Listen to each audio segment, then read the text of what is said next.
Hey everybody, I hope you're having a blessed day.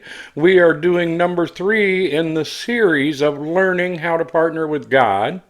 And today's is going to be about understanding God's silence.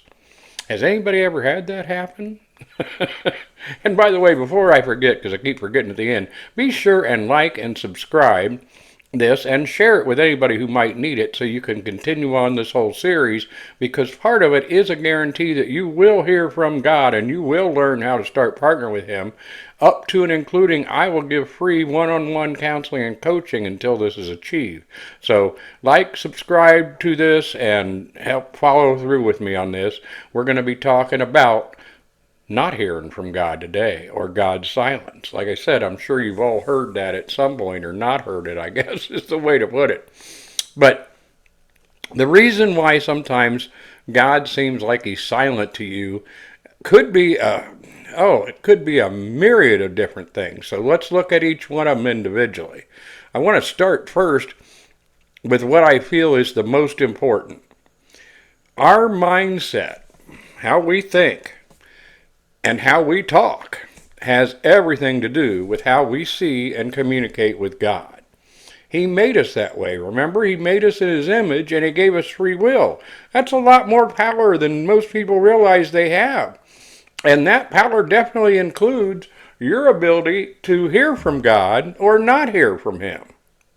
So we got to be straight up there first. And when I say it contributes to it or controls it, nothing can stop God if He wants to come through. So don't get me wrong. But we can sure put roadblocks there with the way we think and accept and look forward to having that conversation and partnership with God. So first thing, if you aren't already there, is get old religion teaching out of the way. Go back to the original scriptures and Bibles until you realize your God is an all-loving, all-good God. You've got to be able to approach Him from understanding that, because that is His true nature. And anything you believe opposite of that is going to block you off from being able to hear from Him, in my humble opinion. And again, as with all my trainings and teachings, don't take my word for it. Take it upstairs.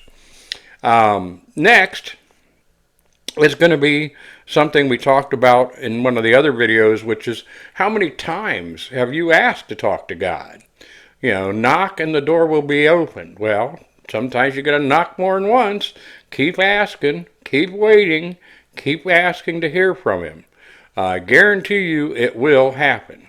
But you've got to, in most cases, be the one to initiate the conversation, unless you want to be like Paul on the road to Damascus and get knocked down blind. It could happen, I guess, but much better to do it this way when you're initiating it positively.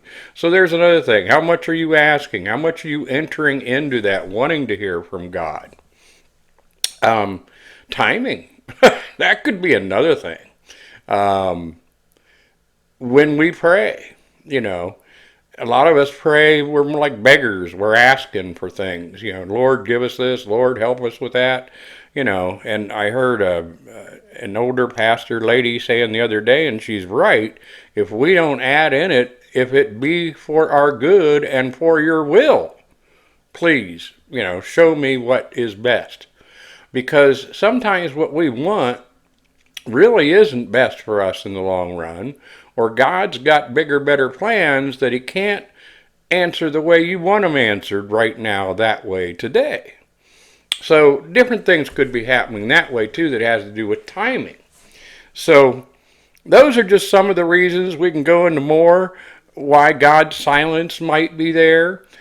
Sometimes, I know for me, sometimes He answers right away and I can feel that answer, I can hear it. Sometimes it may come later in the day, or later in the next day, or 2 days, or from someone else. So sometimes His silence, again, is just timing, approach, and way. And again, I always think it's best when we approach Him, to approach Him with thankfulness first, because Lord knows just the fact that we're here, we have plenty to be thankful for. The fact that given us Jesus, and we're going to have a great, wonderful after life here on earth in heaven, again to be thankful for, and we could go on forever. So always start in thankfulness, and then always when we're asking, I like to ask God, what do you want me to learn from this? What do you want me to do? What's in your plans and best interest for me here on this earth? So I hope this has helped somebody. Again, feel free to reach out to me, leave comments. Be sure and like and subscribe. I'm anxious to work with anybody who wants to keep moving closer to God. And I hope this helps somebody. Have a blessed day. Have a blessed week, month, year. You know what? Have a blessed life and share it with somebody. Love you guys. Have a great day.